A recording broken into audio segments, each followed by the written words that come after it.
Office design is still in a seemingly constant state of evolution, as real estate leaders seek to tailor space to the wants and needs of their employees. The Urban Land Institute's upcoming Emerging Trends report, produced in concert with our friends at PwC, highlights the areas where stakeholders are likely to find the greatest opportunities to do so. And on this episode, we offer a preview with insights from one of the leaders behind the report. That ability to kind of be in sync as an organization is enhanced when people are in the workplace. But it sure makes it a lot easier when it's a workplace that people want to be in. That's Diane Hoskins, the former chair of ULI, who's the global co-chair of Gensler, the largest architectural firm in the world. Gensler's portfolio, she says, primarily covers office and workplace, with major projects across a variety of lifestyle asset types, including health, retail, hospitality, a substantial practice dedicated to cities and airports, and an increasing concentration in data centers too. Hot off the presses for ULI's fall meeting, we take you inside ULI's latest research and also into the creativity and strategic design thinking of an architectural firm that's helping drive the future of commercial real estate around the world. I'm Spencer Levy, and that's right now on the Weekly Take. Welcome to the Weekly Take, and we're delighted to be here in Washington, D.C. in front of a live studio audience. That's, of course, in addition to the audience listening to the show. And I'm privileged to have today a good friend of mine, Diane Hoskins, the co-chair of Gensler, the largest architectural firm in the world, and the former chair of the ULI. And delighted to have you here today, Diane. Thank you. Thanks, Spencer. It's terrific to be here. You've done so many great jobs, and I'm sure you have a better eye for this than I do, but I can almost date a interior space within a year or so based upon what the trends of the day are. So what are the trends of today, and how have they changed in the last few years? I think that is really the story. The pre-COVID workplace is a very different thing than where we are today. We are definitely in a massive evolution of workplace. It's the confluence of so many factors. We don't have to run through everything. We all lived it and are still living it. The piece that probably most folks may not have as much kind of, tuning in on was the state of the workplace right before COVID.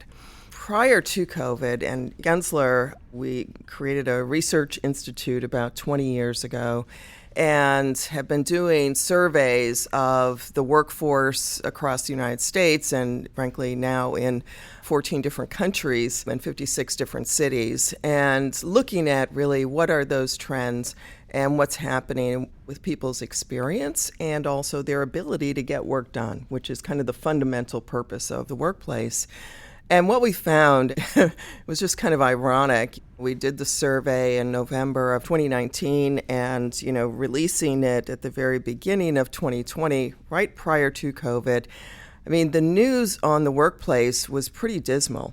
This is pre-COVID. This is pre-COVID. This is literally almost as close as you could have gotten to a pre-COVID, no anticipation even of COVID, survey of the American worker and the struggles, the level of disruption, the lack of space, as we all know. I mean, it was getting smaller and smaller and smaller. And in many workplaces, the whole idea of unassigned was starting to come in as well. And there were a lot of complaints about that. But also no space to be able to have meetings, a lot of people doing meetings right next door to where you're sitting, and a workplace that really was starting to look like, when you looked at the trend line, literally we started to see it around 2013, where that trend line of satisfaction with the workplace was starting to take a dive. In 2019, it was pretty bad. Let's start there for a moment. And this is not to denigrate any of the ideas that came out 10, 15 years ago. But I think there were some things that were taken. I think dogma is too strong of a word, but it's close to that. I think this is the way it should be. And I think the one area that may have overshot the mark was the so-called open office concept. What's your point of view? Yeah, it's a great point. We have to learn from the past, right? And if we don't learn it, then we're kind of destined to revisit it. I think that you have to go further back and you have to see the sort of enclosed. Actually, my husband just moved to new space. I think you guys were the brokers. He's in Fairfax, that had been built literally 30 years ago. It was the corridors, the solid walls, nothing open, not a thing. Everyone had private offices with solid doors and solid walls, not even glass. That was the state of the workplace for many people 20 years ago even. And so this pendulum move and recognition, this all sort of aligns with what was happening in terms of management practices as well as the inflow of technology and the need to be agile, the need to be able to work together, not just as individuals in an office, but as an office where people get the fact that we're shifting all the time. And so this idea of needing to create, we'll use the word collaboration, communication, connection among people. So you saw more glass, you saw people moving from private offices into large workstations, and then you saw smaller and smaller workstations. And I will say, watching these changes over the years, it's often a recession or some other shock to the system that you see some new entrant. And the new entrant that started, I think, some of what we found in 2019 was the global financial crisis. That shock to the system, really you saw many tenants decide not to take more space because, again, that was risk, and take the footprint they had and get more and more from it. We saw the beginnings of what we call benching, which was no workstation, and it's just kind of everyone has a spot. That all started right after the global financial crisis. Around 08, 09. Around 10, 11, 12, and really kind of hit its stride in 16 and on. And co-working, which was, we're not going to even have the space in our own area. We're going to send you somewhere else. There were some good things in there. I mean, there probably was a good amount of agility in there, and certainly you started to have the communication, but then you started to have people sitting there with headsets on to get some privacy, and a workplace where people were starting to think there's got to be something else. Hence, COVID, you go home and you start to realize, man, if it's quiet and I have some room to focus, I can get a lot done. That was the big shift in the realization that, yes, I want all the collaborative stuff, but I also need to be able to focus and have some space to be able to literally get work done. Let's now fast forward to today. I think we saw the pendulum swing one way.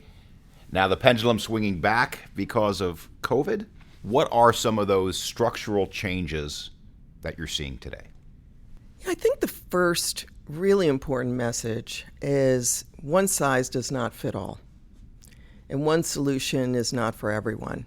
Everyone's got Instagram, everyone sees someone else's great workspace, and they're like, I want one of those. And it's like, time out, let's step back. Let's really understand who you are and what kind of space is going to optimize not only the experience, but the productivity for the people that are in your organization to really equip your organization for the future. So you're seeing a range of approaches, and that says it's a very healthy environment right now. When we start to get into that cookie cutter approach again, that's where we need to all say, let's throw the flag and say, time out. So the space itself, there's a design element to the space in terms of the individual workstations. There's a design element to try to create these random meetings, collaboration through basically the water cooler effect. Maybe that's the wrong way to put it, but that's the old school way to look at it. But then there's the use of materials. And what I've begun to see is more natural materials. I see more wood. I see actually more rounded corners for people not having this kind of rigid cookie cutter approach. How would you react to that? We need to create places that are going to facilitate our getting our work done in the most optimum way, right? So if that's an enclosed space, then it needs to be an enclosed space. If it's open, if it's glass, if it's some other material, we need to explore that range of options. There's a whole conversation, and we may see this as a trend, but I think it comes back to really seeing the individual, is neurodiversity and how this recognition that people are different. You may have someone who, they really want to sit in the middle of the action all the time. And then you have people who want to be in that quiet zone. There needs to be that range of opportunity within the space. When you're talking about materials and non-orthogonal kinds of shapes, I think some of this does come back to the COVID experience of home. We'd started to see more of an influx of a hospitality attitude, if you will, in how we think about workplace. But I would also say I think the reference to more of the experience of home is also part of the drawing people back in. They don't want corporate. By the way, I just had to look up the word orthogonal. First time being used on the Weekly Take. For people who want to know what orthogonal means, it means of or involving right angles. Never heard the term before. We see that? We learned something new today. I think it's important that people are different. Exactly. So let's talk now about differences you might see. Since Gensler is the largest global architectural firm, you have product all over the world. So how is it different in Europe, in Asia, the U.S.? And I often say that when I go to an office, I want to feel not just like the same company, but I want to feel the local market. That I want both. Is that happening? Yeah, I think you see it happening in so many ways. Part of it is the cost of real estate starts to drive how much space there is. We talked about sort of this benching trend that really came into the U.S. market in around 2016-17. We saw that in London in the early 2000s, and a lot of that was really driven by the cost of office real estate. But it's important that you connect with the local culture in design. There's so many great examples of this, but I'll say one that we're super proud of, and this isn't about workplace, but this point transcends just work environments to all of our built environment. We just had the opening of the new Pittsburgh airport, which we're super proud of. I think the city officials and everyone are... Is it at the site of the existing airport? Yeah, but it's a totally separate building. Okay. And it was important to make it a building that was about Pittsburgh and for Pittsburgh. Please tell me that the statue of Franco Harris with the Immaculate Reception is still somewhere in the Pittsburgh airport. Franco made it to the new building, yes. It's funny you say that because they talked about it at the opening. I'm like, wow, these people are really into this. But, there's, an expression of steel, but in such an incredibly beautiful way. It also refers to sort of the nature, as you know. I mean, Pittsburgh, you're just seeing trees, and the whole idea is that it's embracing the city and the way they think about travel and the way they meet their friends and family and want to meet them at the airport, not just on the curb. There's such an interesting narrative. U.S. Air had its hub there, and of course, there's no more U.S. Air, so there's not been a hub there for 15 years. And the original building was built to be this place of connection versus this is your destination. And that's really what they wanted to move away from, that this is our airport, this is about Pittsburgh. We're seeing that, as you just said, when it comes to workplace as well. When you design space, who are you designing it for? And I say this with love because I love leaders and I love employees, but sometimes there's a difference of opinion. And sometimes this delves into some controversial waters of requiring people to be back versus them wanting to be back and using that architecture as the want factor. How do you approach that question? A lot of what we do is how we engage with the leadership of the organization regarding their vision around their operations, around some of their policies and practices and what they're thinking. But it's also important to engage the community of folks who work there to really understand how they work, not only their opinions about where they want to work, but what's important to them in terms of work settings. We ask a whole host of questions to really get where they're coming from as well. This is why I say that one size doesn't fit all, because even though, a law firm is a law firm is a law firm, right? Well, law firms operate differently. We've done law firms where people do want to have more open space, and we've done law firms recently where people want more enclosure. I mean, some of it is certainly the kind of law they practice, or are they more team-based, but it is more about who they are and their culture and what is unique about them and how they get there, right? What we often do is visioning sessions with the leadership team. We've done work with the folks that work there. We do our workplace performance index survey, and we'll bring that into the room. We'll bring that voice of the folks that work there into the conversation with senior leadership as well. I mean, it's often a range of things that work and things that aren't working. I mean, part of it, frankly, is if something's working, let's make sure that is something we carry to the new space. And then where are those things that we can start to address? How do we begin to address them? What are those options? So it's not either or. And I would say that this has been an important part of our firm from our founder. We're not only designing a space for the CEO and that team. This is a place that's going to function and work and propel the workday of every single person that works there. Working early on in workplace design and space planning, you spend as much time with the guy who runs the mailroom as you do with the senior leaders. You need to know how every space works.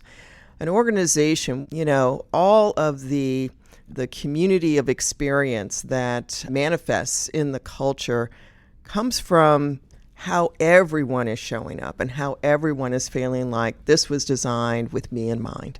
How much is new and how much is renewing what we learned 100 years ago about how to make a better workspace? Wow. You're in my zone. Because I really find it very fascinating, that question, and have spent a lot of time looking at workplace design, the evolution of workplace design from the factory floor to the sort of Tayloresque, how efficiencies would be looked at as a way of economizing in space and effort. But we transitioned in, really, it's like the 70s, 80s, from a very kind of utilitarian, and I'll call it assembly line way of thinking about work, to knowledge work. And knowledge work is where every person actually has the opportunity to add unique value into the outcomes of the organization. But those outcomes and that value proposition isn't with a particular individualized task, but much more about an overall system.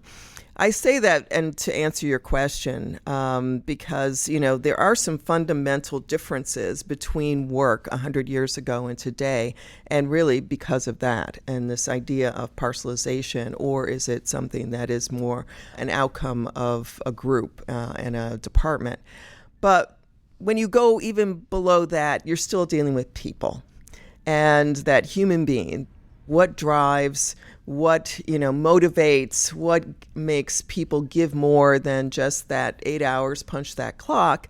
Because the other thing we know is that when people use that level of discretionary effort, that's where the innovation comes. So how do you motivate people toward a different level of engagement? And that's really the zone that we're all in. When we're talking about working for all these great companies, they're not looking to create an environment where people do the basics. They're looking for environments where people are moving into that discretionary zone, where they are literally starting to do things that innovate and create the future. Let's shift now to a few case studies if we can. And I called up one of my very dear friends and senior colleagues, been on the show 3 times, Marianne Ty. And Marianne has nothing but glowing things to say about Gensler, all the work she's done. I'll just give you a couple of names here, and then you can certainly come up with some others as well. She did 550 Madison, Condé Nast. She did Fox with you. And then we have other case studies outside there. One that I wanted to bring up was IBM at One Madison and Coca-Cola. So any of these case studies that you'd like to address? Yeah, so many great stories. Every one of those has withstood the test of time because some of those are actually pre-COVID, but they anticipated a lot of these trends and got ahead of it. And we use the term destination workplaces, this idea that those intangibles of being together and the being in the middle of things and connecting with others and just that ability to kind of be in sync as an organization is enhanced when people are in the workplace. Mm-hmm. But it sure makes it a lot easier when it's a workplace that people want to be in. And if you don't make people want to be there, they're not coming. Absolutely. If it's for their staff, it's for investors that come into that building, it's for recruiting, it's for people doing their best. So we were very fortunate to have Steve Ross on this show, the former chairman of Related, now chairman of Related Ross. And when he built Hudson Yards, it was real expensive. I don't know the exact number, but call it over $1,000 a foot. Right? To do it today, it would be like $1,400, something like that. I'm not saying spend more money. Maybe I am saying that. But what I am saying is that it's worth every penny if people want to be there. Right. Exactly. We're sitting here on the west end of DC, and it's interesting how a lot of the buildings just, you can tell they were just built in a moment in time where it was just get it up. Don't really care about, what it really is like to be inside the building or even what the experience on the outside is. And a lot of those buildings in this time of pivoting and really trying to find the highest value, a lot of those buildings are going to start coming down. And that's a good thing for DC, which kind of was built in this way, and lots of cities where they're now more open to transitioning either the product type or even just the product itself into a better building. When you say these buildings need to come down, I come to a conclusion. The best use for an A- office building is an office building. And I think the vast majority of these buildings are going to be reused as an office building rather than converted or torn down, because the conversion is very expensive and the tear down isn't cheap either. What's your point of view? I think this is a moment where cities need to really challenge themselves on, are they standing in the way of these transformations where, that's going to be another 12 months, 18 months to get a zoning change because it's not zoned for residential. I mean, we have that in DC too, with some, really draconian stuff on the ground floor buildings that is supposedly zoned for retail only. Let's put an office in there. I mean, our offices are on the ground floor. I mean, there can be such rigid zoning that it stands in the way of the kind of pivots that the investors and the owners are looking to go in. Speaking of your point, I mean, I know some, I won't say anybody's name, but, we've been talking about office to residential conversions ever since a lot of this vacancy rate issue. And actually, it started in Calgary, where they had a 30% vacancy rate, and they wanted us to help them look at the building stock in Calgary to understand the potential. We were able to demonstrate that potential, and the city of Calgary has incentives in their package that they're able to offer to developers to take those buildings, because they also have a housing shortage. So are they going to find money to build new housing, or are they going to find money to help a developer turn this into housing? That's part of the question as well. It's not only the issue of can it be converted, is there a high demand for housing? In New York, there's huge demand for housing, and we're doing a number of these conversions. Pearl House, which is probably the most well-known that has been completed, 600,000 square feet of residential. It was a defunct office building and is a spectacular residential building. Some very interesting things were done. But it takes creativity. It takes, you have to know what you're doing. Let's just shift now to the ULI, if we can, for a moment, for the new report. What does your report say, Diane? It's so exciting at ULI every year coming out with the Trends Report, which is probably one of the most attended sessions at the fall conference. And it's fascinating each year, the extent to which they're able to put their finger on the pulse of what is really kind of going on. And it's an interesting year because in some ways, my general perception is that things are moving a little bit sideways. a little bit better, but I think they've nailed it in terms of this statement that it's a focus on core fundamentals, that people aren't necessarily expecting things to like bounce back into something else or go backwards or even be on a sharp incline upwards. But people are doing what they know to do, which is to focus on fundamentals, to focus on where are the returns, and frankly, deploying capital into high growth areas. When I read the report, I would say the high growth areas are about location, about product, and about long trends. And the locations, you can see on their top 10, Dallas-Fort Worth leads the top 10 markets list. And I could have told you that just from the Gensler side of it. Mm-hmm. It is definitely one of our most active markets, with probably some of the largest backlog in our firm. And it's just extraordinary what we're seeing, not just in Dallas proper, but Fort Worth and the surrounding areas. Miami's on their list, which again, we see that same thing. It's a bit of the same story you were just talking about, Spencer. But also places like Houston, which has been a little bit sleepy, which is now starting to come alive again on the energy sector.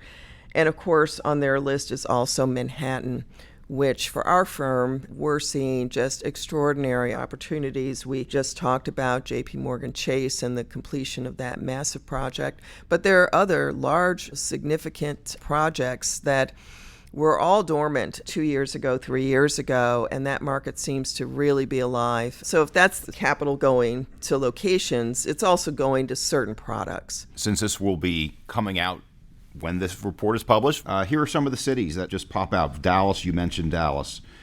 We have Nashville Airport. We have Pittsburgh Airport.